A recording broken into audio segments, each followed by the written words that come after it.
mamak. Tapi mereka baguslah, cuma nak cakapnya budaya mereka lain yang menyebabkan berlaku bisnes dalam pentadbiran ada rasuah dan sebagainya. Orang asing, pedagang asing yang ada di Melaka tak puas hati kerana benda tu, kemudian khianat pada Melaka, beri maklumat pada Portugis, hatta tarikh nak serang pun mereka sebut nama Nainan Catu, Muti Raja.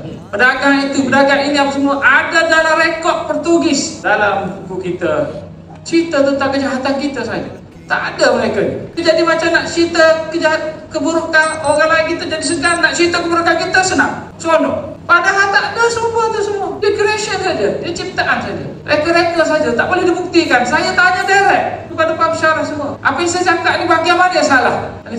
Tak ada yang kata, Dr. Azmi. Pasal saya tahu apa yang saya cakap berdasarkan rekod sumber Portugis. Kalau tak percaya pada semua Portugis, nak percaya pada semua apa lagi? Ada semua lah. Portugis dia sebut satu persatu nama. Dia sebut dengan nama, dia sebut orang tu. Apa yang dia buat? Pengkhianatan macam mana? Saya kata sampai peringkat, saya kata Melaka ni runtuh bukan kerana sangat Portugis betul pun. Memang betul. Melaka tak kalah pada Portugis dalam peperangan. Melaka kalah kerana beras dan kerana strategi. Beras apa? Melaka ni dia bergantung pada bahagian dari luar saja. Makanan pun bergantung pada luar. Beras dari Jawa. Siapa yang sekat bekalan beras ini? Siapa yang punya idea sekat bekalan beras ini? Bagi tahu pada Portugis. Dan siapa yang terus sekat?